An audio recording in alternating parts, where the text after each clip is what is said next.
Hello, everyone. If you like what I'm doing here, please consider subscribing, liking, and commenting. It would really help the channel out quite a bit. Thank you very much.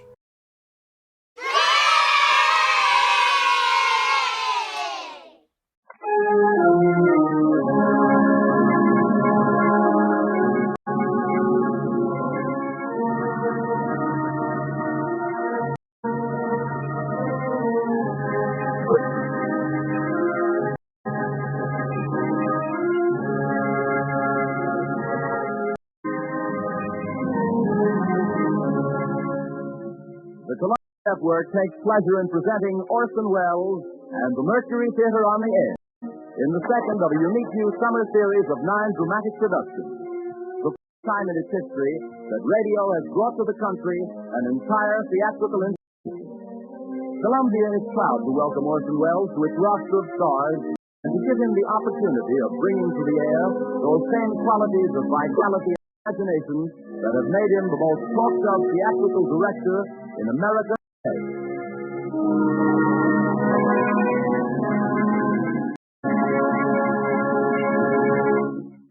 Good evening. Orson Welles speaking.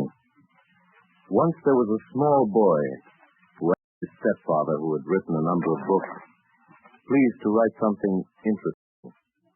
The stepfather, seeing his point, immediately contributed a serial to something called Young Folk, a periodical circulated among that section of the English nation known as tiny tots, who were very prevalent in the 80s. The name of the serial was The Sea Cook by Captain George North, and if the tiny tots didn't think it was interesting, they should have been boiled in oil. The story was begun, the stepfather says, on a chill September morning, the cheek of a brisk fire and the rain drumming on the window. The small boy himself helped a lot, even though Captain North got the credit, and so did a third and equally incurable small boy, the author's father. They drew a map first, the top of an island showing very queer and wonderful attractions. Spyglass shoulder, for example, and Skeleton Island, and the North Cache with the bar silver. And then on that chill September morning, by that brisk fire of theirs, the three plotters buried their plunder, doubloons and louis d'or, gold and silver and rich jewels, and pieces of eight. Why the story was finally called Treasure Island. The small boy should have been decorated. The better world because he asked for something interesting. Then he was lucky. There are millions and millions of small boys, but only one of us had Robert Louis Stevenson to accept them.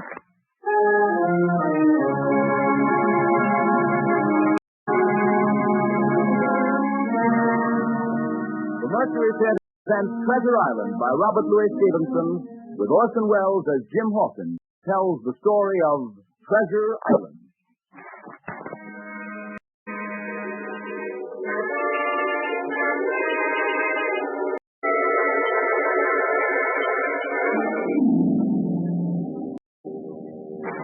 Squire Trelawney, Dr. Livesey, to the gentleman having asked me to write down the whole particulars about Treasure Island, from the beginning to the end, keeping nothing back but the bearings of the island, and that because there is treasure not yet lifted. I take up my pen in the year of grace 1703 and go back to that time 19 years ago. Father kept the Admiral Benbow Inn, and the brown old steamer Sabre Cut first took up his lodging under our roof. I was 14, but I remember him as if it were yesterday.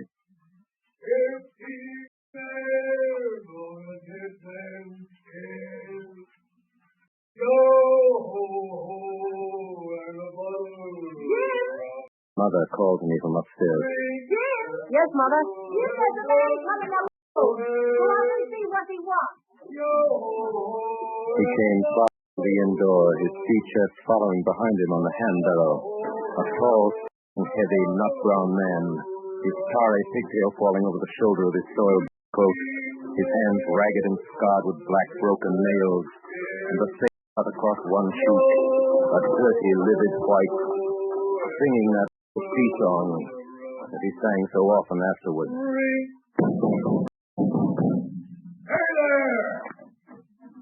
Yes, sir? Then, boy, what do you call this place? The Admiral Benbow Inn, sir. Benbow, huh? Nice, lonely-looking, pleasant, situated grog shop. Folks don't come here much, do they, boy? Not much company? No, sir, more pity. No? Well, then it's the berth for me. I'm a plain man, rum and bacon eggs all I want, and that head up there for to watch ships off. Mind to stay here a bit. Here, you matey, you with a wheelbarrow. Bring up alongside up up my chest. You two boys, heavy. Yes, sir. Call me Captain, boy.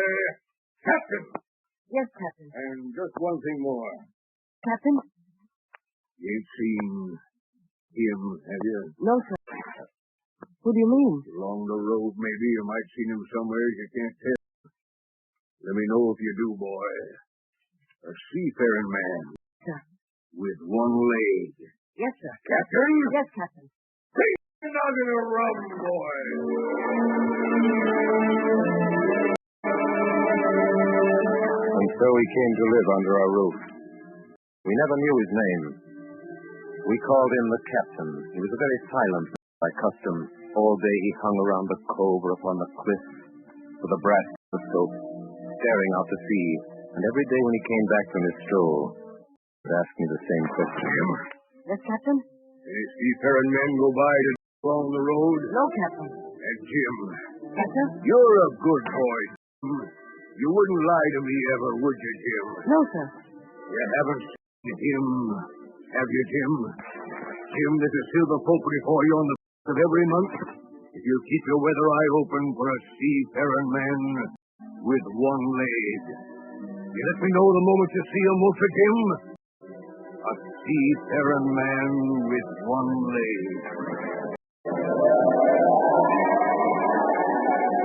How that person haunted my dreams. On stormy nights, the wind shook the four corners of the house, and the surf roared along the cove and up the cliff. I could see a thousand forms. Now the leg would be cut off at the knee, now at the hip. Now he was a monstrous kind of a creature who never had but one leg, and that in the middle of his body. You keep your weather eye open, won't you, Jim? A seafaring man with one leg. A seafaring man with one leg. Months went by, and the captain bade fair to ruin us, for he kept on, week after week, month after month. And never a penny of money, Jim. Not a penny has he paid us since the day he came here. And me a poor widow woman. Why don't you ask him for some? Well, I'll tell you the truth, Jim. I'm afraid to ask him. I'm afraid of the man. How your father was. In all that time, none of us ever saw him open the great sea chest that was in his room. There were nights when he took a deal more rum and water than his head could carry. Often I heard the house shaking, and all the neighbors joining in for the life.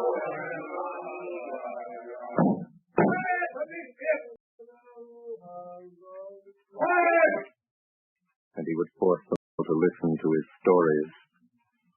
Dreadful stories they were, about hanging and walking the plank and storms at sea, and the dry Portuguese, and wild deeds and places on the Spanish Main.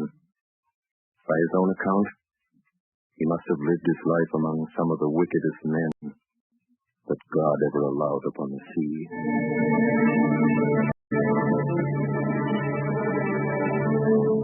The captain had been living with us almost a year when there occurred the first of the mysterious events that rid us at last of his presence. It was January morning, very early, a pinching, frosty morning. The captain had risen earlier than usual and set off down the beach with his telescope under his arm. My mother was upstairs and I was laying the breakfast table against the captain's return. The parlor door opened and a stranger stepped in. Benny? Yes, Benny. Is this table for my mate, Bill? No, you mate, Bill. I'm laying this for a man who stays in the house. We call him the captain. Ah, well, my mate Bill'd be called the captain, if it's not. Now, we'll put it for argument, right, that you're acting as a cab on one cheek. And we'll forgive if you like, but that cheek's right one, eh? Well, God, save me. There he is now. There's my mate Bill. That's him with a spyglass under his arm. Bless his old heart to be sure. You and me'll just get that behind the door, sonny. And we'll give Bill a little surprise. Will bless his old heart, I say again. For a dead man, yes. You. Hello, Bill. Hello, Bill. You knows me. You knows an old shipmate, Bill, surely. Black dog. Black dog as ever was. Bill, we've seen a sight of times, that's two. So you run me down. Here I am. Well, speak up. What is it? That's you, Bill. You're in the right of it, Billy. I'd have a glass of rum from this dear child here as I took such a liking to. And we'll sit down, if you please, and talk square like old shipmates. Sit down, Bill. And you, sonny, get out. Yes, sir. And none of your TOs on me, do you hear? For a while, I could hear nothing but a low gabbing. Suddenly, the voices began to grow higher. No, in the name of it. If it comes to swinging, swing, say aye.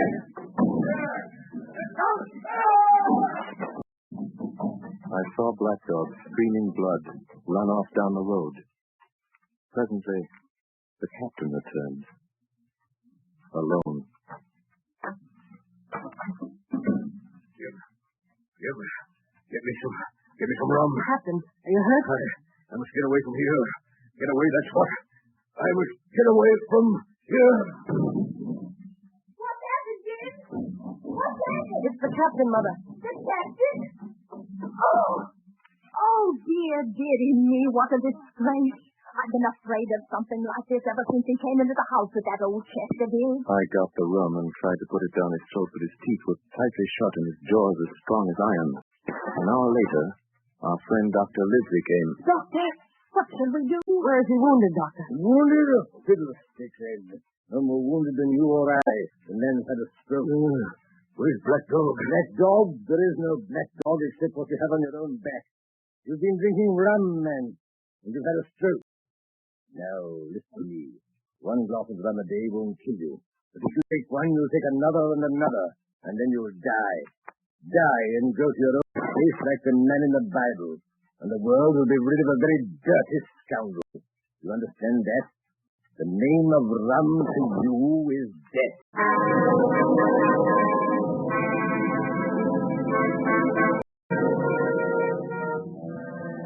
About noon the next day, stopped at the captain's door with some medicine. It's me, Jim. Come in. He was lying very much as we'd left him. You're the only one here that's worth anything. You know I always been good to you. Never a month for giving you silver fourpenny for yourself. And now, see, mate, I'm pretty low and deserted by all. And Jim, you bring me one noggin of rum, won't you, matey? But the doctor... Doctors, you all swab! If I don't have a drain of rum, Jim, I'll have the horrors. I've seen some of them already. I've seen old Flint in the corner there behind you, as plain as Flint. I see him. Matey, did that doctor say how long I was to lie here in this old earth? Why, a week at least. Under a week? I can't do it. They'll have black spot on me, but then the lubbers is going about to get the wind of me this blessed moment. Lubbers that couldn't keep what they got, and what a nail what's another's. In my old sea chest, Jim, the thing they're after, they'll tip me the black spot, I know it. I was first mate, I was. Old Flint's first mate. And I'm the only one that knows the place he buried it. He gave it me at Savannah when he lay dying. What's the black spot, Captain? A summons from old Flint's crew. A summons. And them as is lucky when they're dead.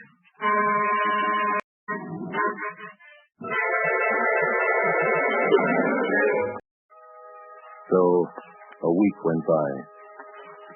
And then, about 3 o'clock of a bitter, foggy, frosty afternoon, I saw someone drawing slowly near along the road. He was plainly blind, for he tapped before him with a stick and wore a great green shade over his eyes and nose. And he was pinched as if with age or weakness, and wore a huge old tattered sea cloak with a hood.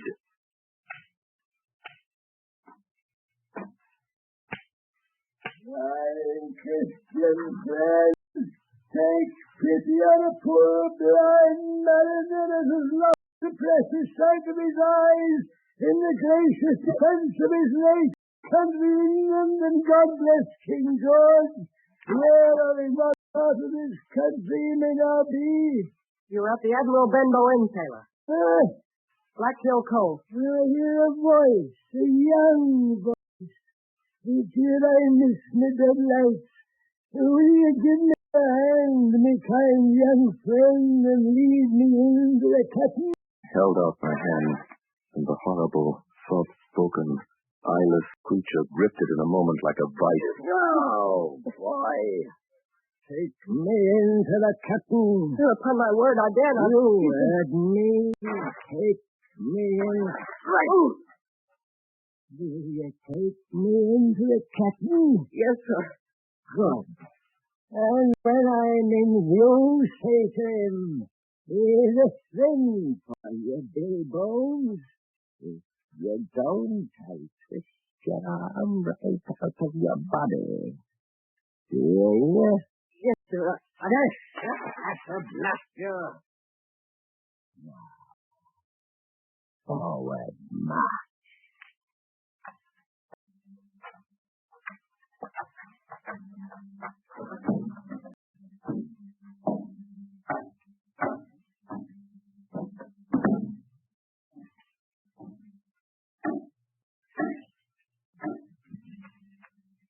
There's a friend for you, Bill Bones. Now, Bill, sit where you are. Business is business. Hold out your left hand, Bill. Boy, take his left hand by the wrist and bring it near to my right. Here's a little bit of paper for you, Bill Bones. Now that's done. I'll be going. Goodbye, Bill. Goodbye.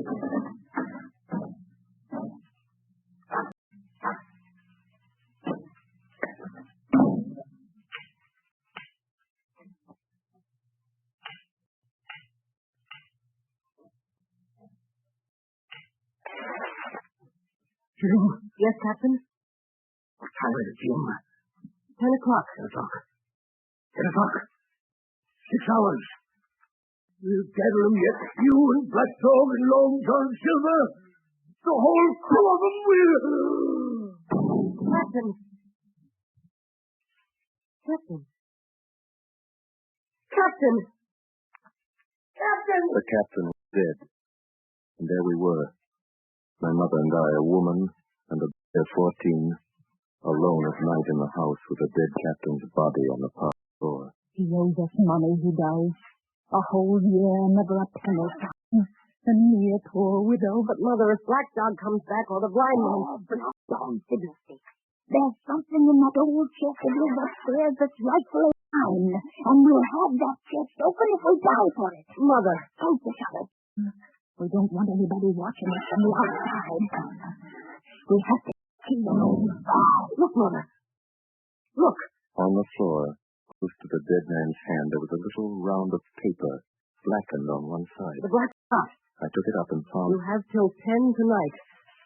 6 hours. Now, Jim, find that key. I felt in his pockets, one after another. Perhaps it's round his neck. He'll open his mouth. There, sure enough, hanging to a big tarry string, we found the key. Then my mother got a hand on the bar, and holding his hand, we went upstairs to his room. Give me the key, Jim. Now then. Oh, nothing in here. Not a thing of value. Not a thing. Mother, look. There, before us, lay the last things in the chest, a bundle tied an oilcloth, looking like papers, and a canvas bag that gave forth a touch the jingle of gold. You see, Jim, I knew you'd find it. But I'll show these rogues that I'm an honest woman. I'll have me do and not a farthing over. Here, Jim, hold this bag. The coins were of all countries and sizes. Doubloons and louis d'or and guineas and pieces of 8. Mother.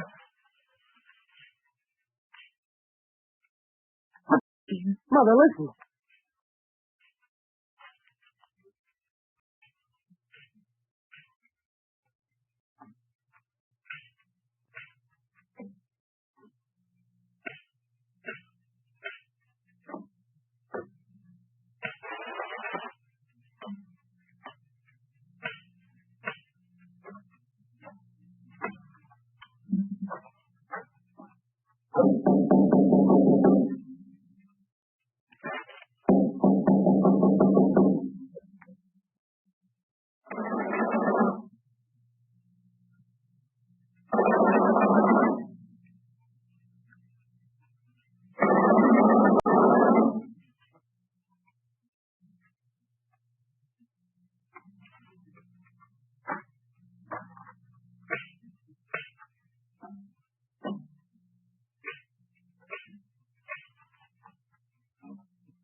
Come, Mother.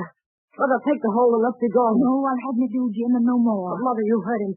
That was the blind man. I know what I'm doing. I know me right. But, Mother, you don't know. Oh, dear. I'll take what I have. And I'll take this. These papers. Quick, Mother, quick. Take my hand. Next moment, we had opened the door and we were in full retreat toward the village. Jim, over the hill. There they come. Run, Mother, run. Jim, I'm going to faint. Oh, Jim, take the money and go. Mother. Oh, Mother. She had fainted.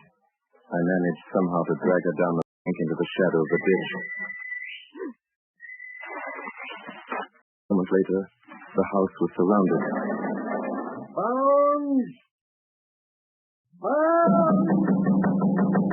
Bill Bones! Will you answer me? Down with the door, then! And your lovers loot the house and find it! He's dead! First you, will say! Search him, you searching lovers! And the rest of you lost and get the kill! Saying my mother had fainted, she would have had to watch with me while our poor house was pulled apart and smashed. Whatever it was they were after, they did not fit. Well, is it there? Money, sir! Jim, is it Jim? What are they after? The map, Mother. Where's map? That's you! That's the signal! Hold on, you sneak! It's in the house! So it is! Shiver me soul if I had my eyes! Signal, you! Signal! You dogs! You had your hand on hundreds, on thousands! Are you giving up now? And I'm going to lose this chance for you! I'll be a poor crawling beggar finding for rum when I'd be rolling in a coach! If you had the pluck of a weevil and a sea biscuit among the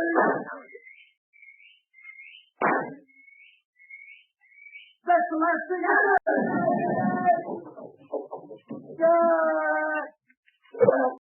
black dog! Dolly! Dog! You ugly old pure man! Not all pure! Dolly! Black dog! Don't they want you, man? Don't you? And they have died of something!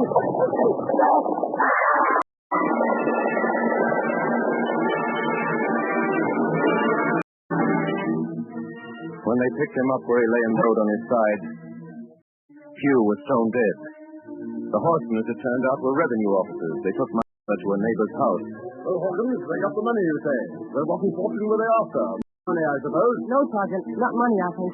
In fact, I believe I had the thing in my jacket. To tell you the truth, I should like to put it in safety. To be sure, boy. Quite right. I see. I thought perhaps Dr. lived there. Dr. lives there? Perfectly right, perfectly right. A gentleman. Doctor! You have a good horse. Take this right up behind you. Yes, sir.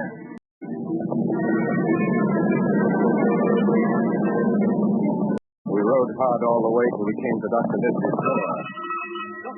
Dr. Please tonight, the Squire. Squire? So there we go, boy!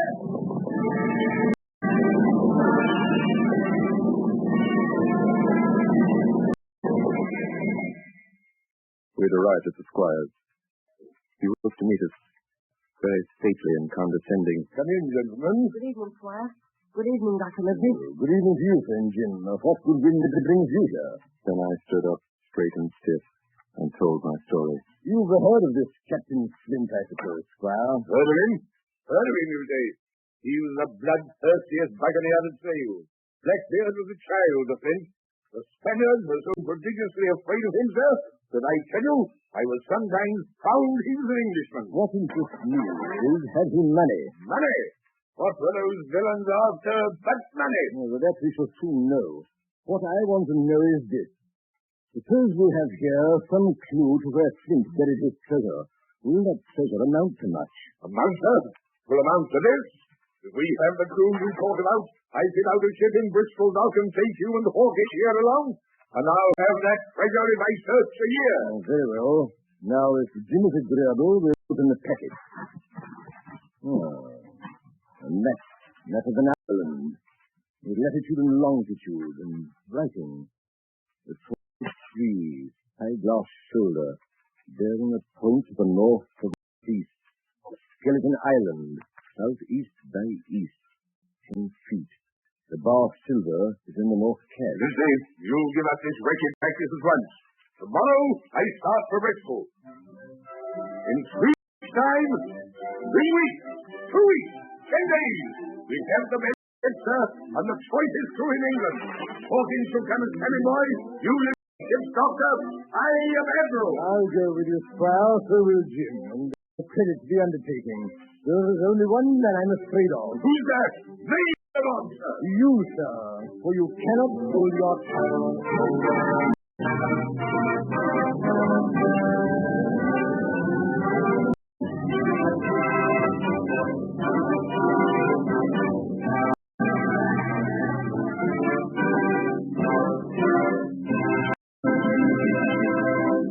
In a few moments, we shall be bound for Treasure Island to Livesey, Squire Trelawney, and Jim Hawkins. We pause now for station identification. This is the Columbia Broadcasting System.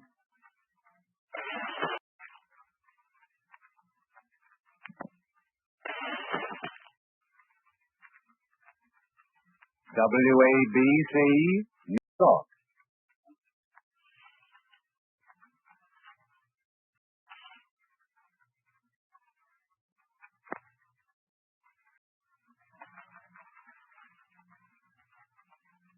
Tonight, the Columbia Network is bringing you Orson Welles and the Mercury Theater on the air in Robert Louis Stevenson's Treasure Island. As Jim Hawkins was telling us, we are eager to leave the Ben behind and set out for the docks in Bristol.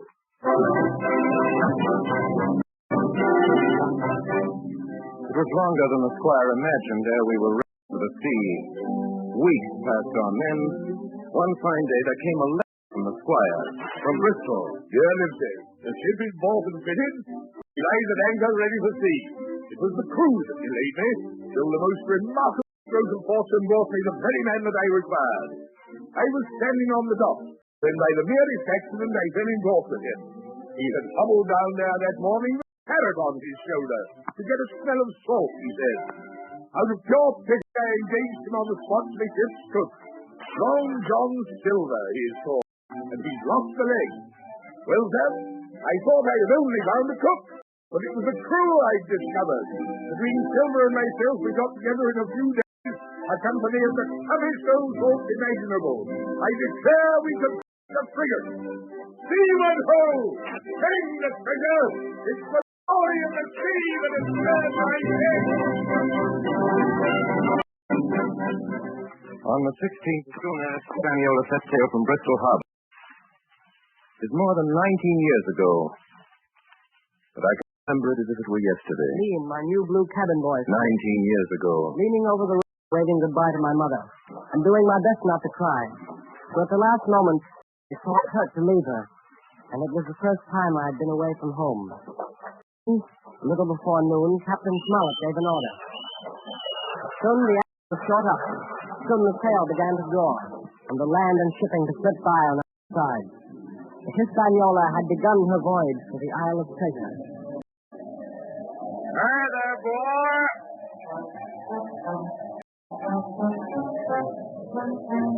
The second day, I made the acquaintance of our one-legged ship's cook, Long John Silver. Boy! Come in. Come on into Long John Kelly. To tell you the truth, at the very first mention of Long John Silver in the squire's letter, I had taken a fear in my mind that this might be the very one-legged sailor that I'd for all those months at the Benbow Inn. But one look at him was enough. I'd seen Captain Bones and Black Dog and Blind Pew, and I knew what a buccaneer looked like. Very different from this clean and pleasant-looking secret. Pieces of eight, pieces of eight, pieces of... Are you Mr. Silver, sir? Yes, me lad, such is my name to be sure. And you're Hawkins. Nobody more welcome than yourself, me lad, in old John's galley. Sit down and news. You got first trip to see Hawkins? Yes, sir. Well. A lot of things you're going to learn before your voyage is over. What do you think, Hawkins? Hi. Here's Captain. I call my bird there my parrot, Captain Flint, after the famous buccaneer. 200 years old she is if she's a day. And if anybody's seen more wickedness, it must be the devil himself. She's been at Madagascar, at Malabar, and Suriname, and Providence, and Port au Prince. To look at her, you'd think she was a baby, Hawkins. You smell powder. Hand you, Captain. Stand by to go back. And blood, eh, Captain? Yes, I'm all right. And faces of ice, eh, Captain? Pieces of eight, pieces of eight.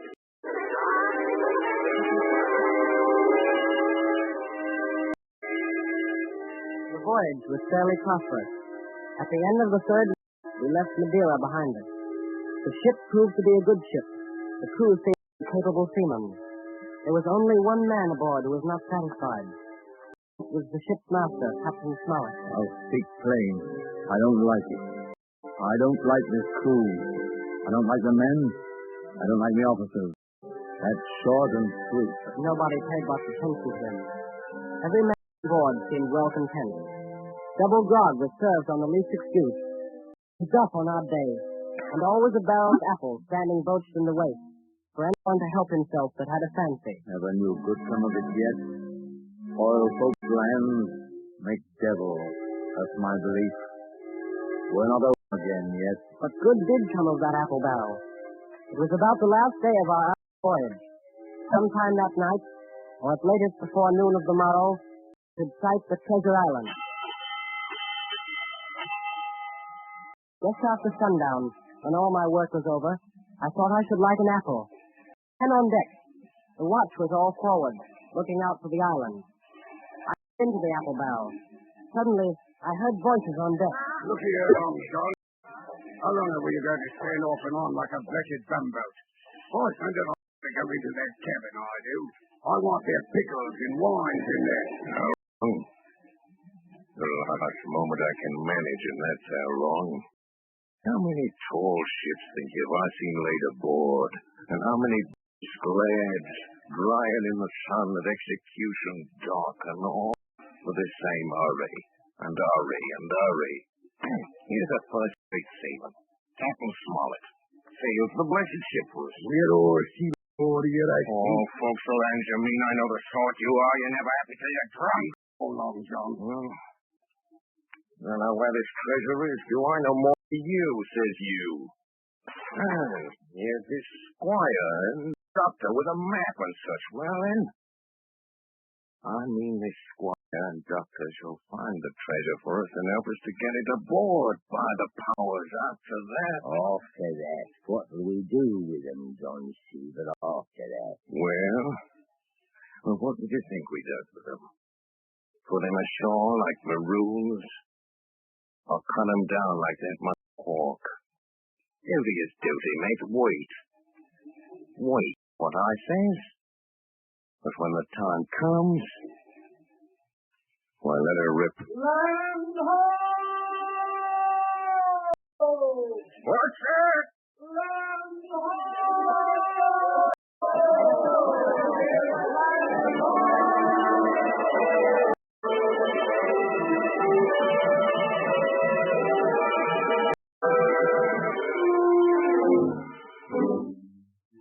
Away to the southwest of us, we saw it. Treasure Island. 10 minutes later, we're gathered in the cabin. The squire, Dr. Lizzie, the captain, and myself. Now, Hogan, you have something to say. Speak up. I told them the whole story of Silver's conversation. Didn't swallow it? You were right and I was wrong, sir. I own myself an ass, and I await your orders. Gentlemen, what I propose is that we don't wait for them to surprise us, but that we come to blows at our own time, and when they least expect it. There must be some faithful left. Well, we must find out who they are. Jim sure can help us more than anything. The men are not shy with him, and Jim is a noticing lad. Hawkins, I put biggest faith in you.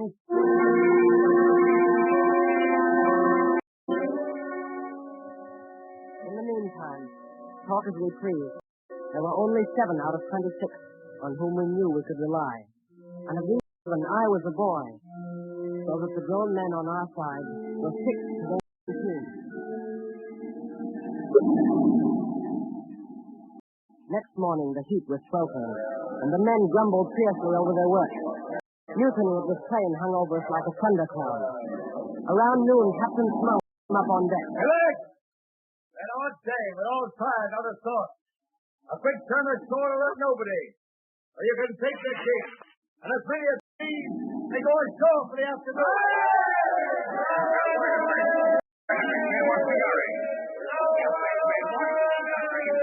Suddenly, I had a mad notion to go ashore too.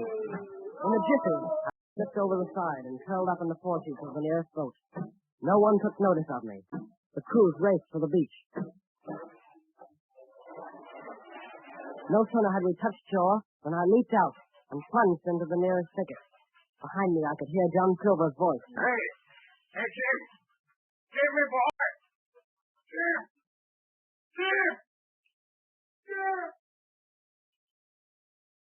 John Silver was quick at his work.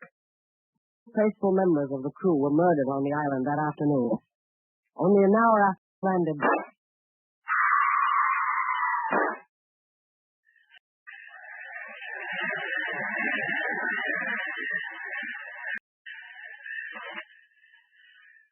the second killing I saw with my own eyes. From where I lay hidden among the trees, It's because I think gold dust of you. Gold dust. John Silver, you're mate of mine no more. If I die like a dog, I'll die in me duty. You've killed Allen, have you? Kill me too if you can. But I'll fight. he started to walk away. Listen. Long John took the crutch out of his armpit and sent it hurtling through the air. Struck him in the back and killed him. Then Silver brought out a whistle. I didn't wait. I ran.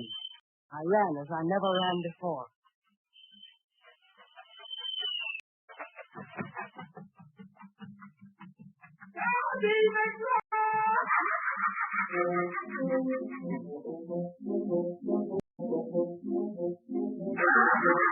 I looked up the side of the hill. Far above me, I saw something leap behind the trunk of a tree. Then, the thing appeared in front of me, and running forward, threw itself on its knees before me, and held out its clasped hands. Who are you? Thank God I am. I haven't spoke with Christian these 3 years. 3 years? Were you shipwrecked? No, mate maroon. 3 years lived on goats since then, and berries and oysters. Mate, my heart is sore for Christian diet. You mightn't happen to have a piece of cheese about you now, matey? No? Well, many a night I've dreamed of cheese, toasted mostly. Woke up again, and here I were. What do you call yourself, mate? Jim. Jim. Well, Jim, you wouldn't think I was rich to look at me, would you, Jim? Why, no, not in particular. Ah, well, but I am rich. I'm rich, Jim. Powerful rich. Oh, Jim, you'll bless your stars, you will. You're the first that found me. Suddenly his eye fell on the Hispaniola lying far below us.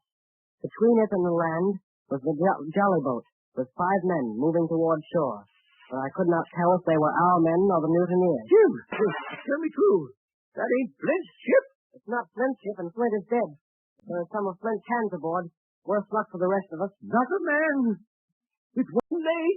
Silver? If you were sent by Long John, as good as false, I know it. I was in Flint's ship with John Silver when old Flint buried the treasure. He and six strong seamen. They were ashore nigh on a week. And then one day here come Flint by himself in a little boat. And the six all dead and buried along with the treasure. How he done it, not a one of us could make out. I told him the purpose of our voyage and the predicament in which we found ourselves. Ah, that Long John, he's a bad one, and you're all in a clutch, ain't you? Well, you just put your trust in Ben Gunn. Ben Gunn's the man to help you. You tell that to your squire, Jim. Ben Gunn's the man. That's what you say. And Gunn says you has ideas of his own. Hey, look. Far below us, we saw a Union Jack fluttering in the air above the woods. Your friend, sure enough. More likely it's the mutineer. No, mate, Silver Fly the Jolly Roger. That's your friend, sure enough, ashore in the old stockade made years ago by Flint. Whoa! What's that? That's the ship's cannon. They're shooting at the stockade. Come on. Wait a minute, Jim, wait. Ben Gunn is fly. Rum wouldn't bring me down there. But remember, Jim, Ben Gunn's the man to help us. And when Ben Gunn is wanted, you knows where to find him. That's where you found him today. Started to run towards the ship. Hey, Jim! Jim! Yes, you won't forget that piece of cheese, will you, mate?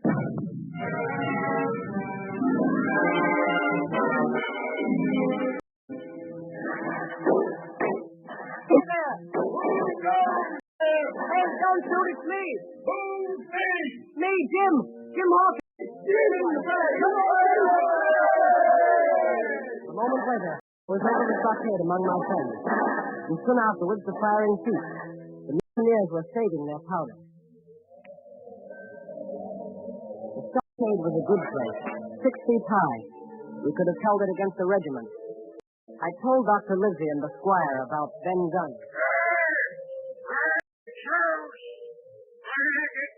Who's that? It's Silver. Keep indoors, men. 10 to 1, this is a trick. Who goes? Stand or we fire. Captain Silver, sir, come to my term.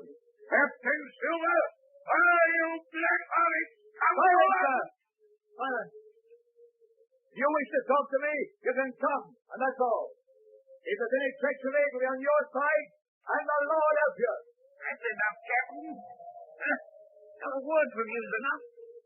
I know a gentleman, you may lay to that. You'd better sit down. You ain't going to let me inside, Captain? It's a main cold morning, to be sure, sir. Sit outside and stand. Oh, there, Jim. The top of the morning to you, Jim. So there you are all together like a happy family in a manner of speaking. If you have anything to say, my man, better say it. Right your word, Captain Smart. Duty is duty, to be sure. Well, here it is. We want that treasure. We'll have it. That's our force. You just as soon save your life, I reckon, and it's yours. You have a chart, haven't you? That says maybe. Oh, well, you have. I know that. What I mean is, we want your chart. You give us the chart to get the treasure by, and I'll give you my Kathy Davy upon my word of honor to clap you somewhere safe for shore. Is that all you have to say? Every last word, by thunder. Refuse that, and you seen the last of me but musket ball. Laugh. Come on, laugh, by thunder. Laugh. Or not, Doc. You laugh on the other side. And then the die will be the lucky one.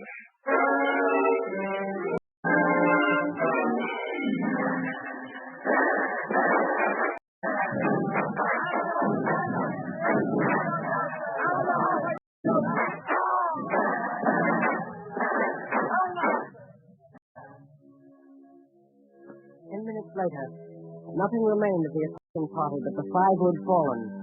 4 on the inside and 1 on the outside of the palisade. The mutineers did not come back that night. They had got their rations, the captain put it. The next day was cycling hops. After dinner, Mr. Livesey sent for me. Jim, what is cheese? You said Ben Gunn had a sense of... Yes, sir, cheese. Well, Jim, Just see the good that comes of being dainty in your food. You've seen my snuff box, haven't you? And you never saw me take snuff. The reason being that in my snuff box I carry a piece of Parmesan cheese. A cheese made in Italy, very nutritious. Well, that's a gun. Oh, goodbye, my lad. Then he took off his hat, put the chart in his pocket, and set off briskly through the trees. Afternoon, the blockhouse being stifling hot, and so much blood about me and so many poor dead bodies lying around, a new idea came into my head. This was to slip under cover of the night, cut the Hispaniola adrift, and let her go ashore where she found her. The mutineers had nothing nearer their heart than to up anchor and away to sea. This, I thought, would be a fine thing to prevent. It was evening when I reached the east coast of the island. I could see the Hispaniola at anchor offshore, and there was the Jolly Roger, the black flag of piracy flying from her peak. As the last rays of daylight rolled and disappeared, absolute darkness settled down on the whole island.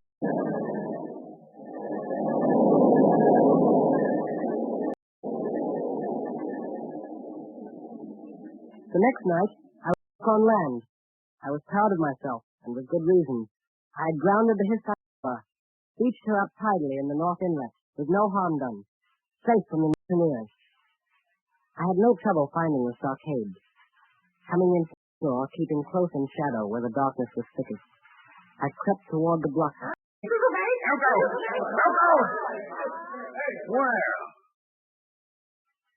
Well, shiver my timbers. Jim Hawkins dropped in like, eh? Quite a pleasant surprise for poor old John.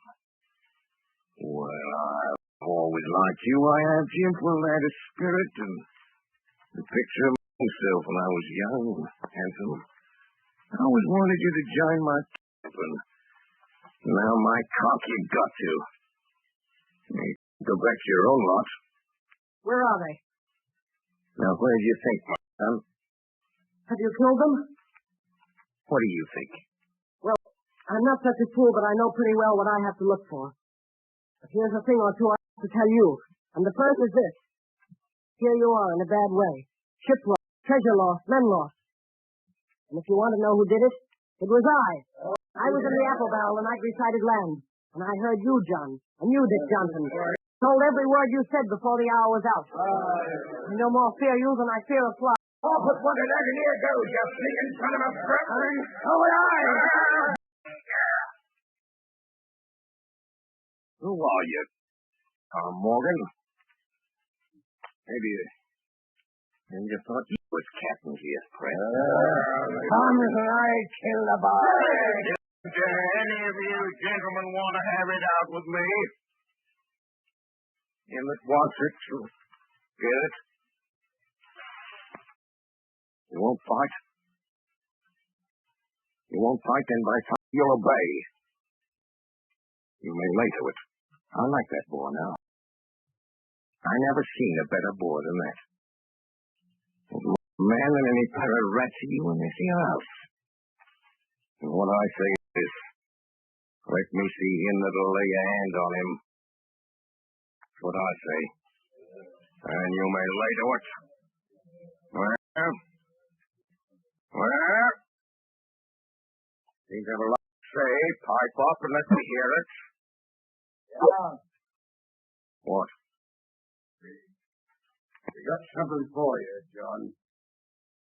Step up? Step up, huh? Oh, Bart. Hand it over, lover. The black spot. I thought so. The black spot, and what's on it? Depose. Depose, that's it, isn't it? It's pretty rough, to be sure. Like print, I swear. But it's one bit prettier wrote than this. What's that? And what does it look like, lads? A chart, that's what it is, a chart. A chart of this Island old Flint's chart. Now, what do you say to that? That's sweeter. That's it. Say and a clovage to it. So he done ever. See this? Silver! Don't give without catching me! I'll let you forever! How did you look after? Join me to the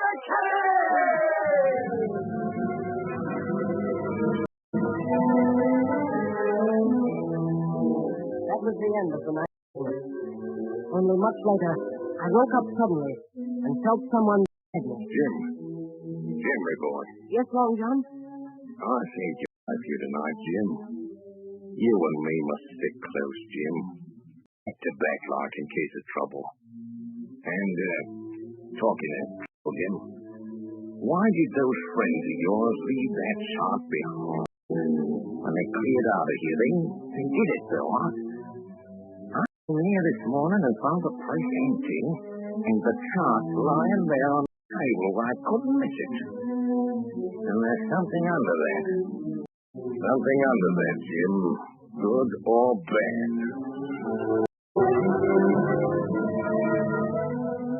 The next morning, set out after the treasure. Tall tree. Eyeglass shoulder bearing a point to the north-northeast. Carrington Island east, southeast, and by east 10 feet. Hey! Over there! Come quick! At the foot of a pond, half covered with green creeper, a human skeleton lay on the ground. Skeleton, begad! Lay perfectly straight, the feet pointing in one direction, the hands raised above its head like a diver's, pointing directly in the... It ain't natural. No, that ain't natural.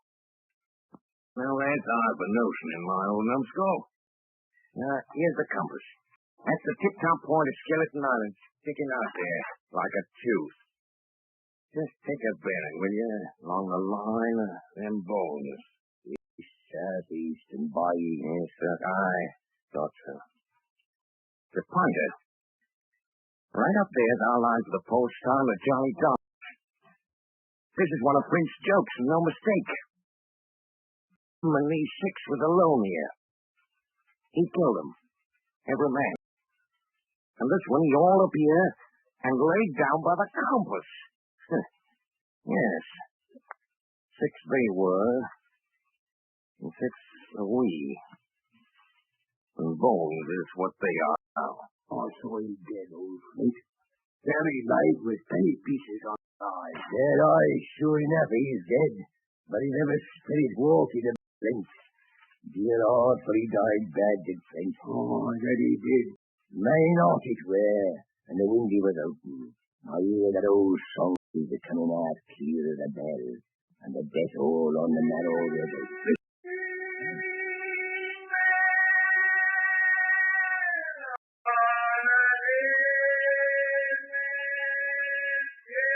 You hear what I hear?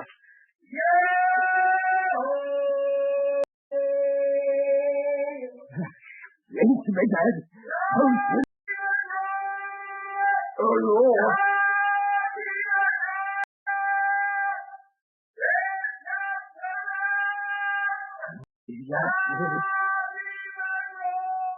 Our Flint's lost to the board. Oh, Lord, have mercy! Surprise! 750,000 pounds, not a quarter of a mile from here. When did a gentleman of fortune show his star that much dollars for a boozy old seaman with a blue mug? And dead, too. Hey there, John. Don't you cross the spirit spirit. Well, maybe. Spirits don't have no echo, see? You know whose voice that was? It was like somebody else's. It was like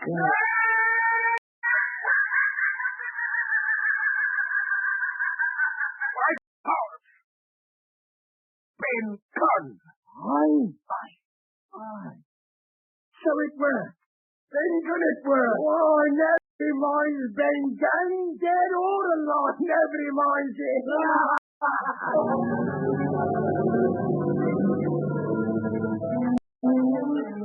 Eyeglass shoulder, bearing a point to the northeast, Pennington Island southeast and east, 10 feet. Hey, here it is. The forest was a great excavation. In this was the shaft of a pit broken in two, and the boards of several packing cases strewn found. The treasure had been found and rifled. The 700,000 pounds were gone.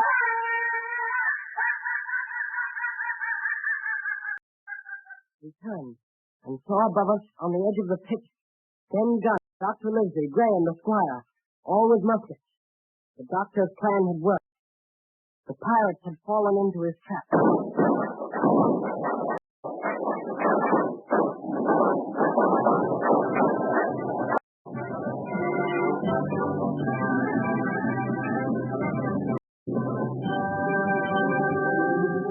John Silver, local digger, villain, and an impostor, who saved his boy's life and I'll not execute you.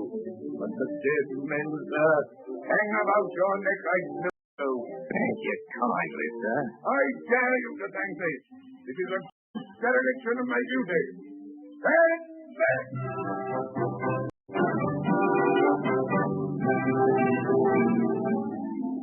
It took us 3 days to move the treasure from Ben Gunn's cave on board ship. Well, that was 19 years ago. On the 8th day of December, the sailor reached Bristol. 5 men only of those who had sailed returned with her. All of us had an ample share of the treasure and used it wisely or foolishly according to our natures.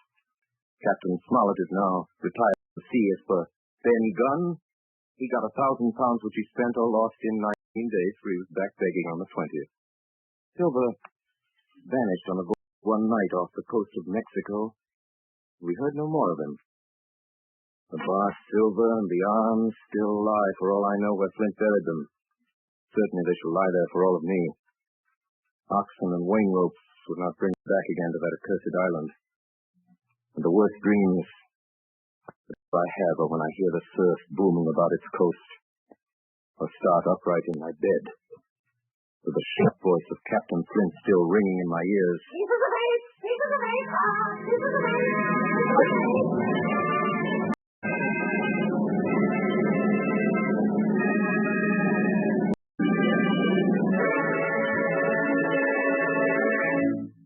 I've been listening to Treasure Island, starring Orson Welles as Long John Silver in his own radio version of Stevenson's great adventure stories. This is the second in a series of 9 special broadcasts presented by the Mercury Theater. And now here is Orson Welles himself, writer, director, and star of these programs, to tell you about next week's production. Orson Welles. First of all, I'd like you to meet Jim Hawkins, Jr. You've discovered he's something more than a very gifted performer, and you ought to know he's something less than 15. His name shall not be withheld. I refer to that fine old actor, Arthur Anderson. Mr. Anderson is not new to the microphone, nor the Mercury. He was prominent in Shoemaker's Holiday and in Julius Caesar's Brutus's Boy Jeeves, the sleepy-eyed, silver-throated, just in brass buttons. He was at least unforgettable. As to our celebrated Mark Antony George Coulouris, he played Captain tonight. Eustace Wyatt, late housebreaker of Heartbreak House, was the squire. Ray Collins responsible for Ben Gunn, among other things, and that was Alfred Shirley as Blind Pew. Then you heard Steve Fox and Agnes guess what she played, Moorhead, and Mercury Rounder. William Allen and Richard Wilson in Plutus. Jim Hawkins Sr. will bear comment. Next week, we offer you the ominous and authentic click of the world's most famous knitting needles. Madame Lafarge's needles and Madame herself, Dr. Manette, Sidney Cotton, and the entire French Revolution, same time, same station. It's a far, far better thing that I do than I've ever done. Charles Dickens. That is correct. That is absolutely correct. Charles Dickens' Tale of Two Cities. Good night, everybody. Thanks. Please write me the stories you'd like to hear. And goodbye till next week.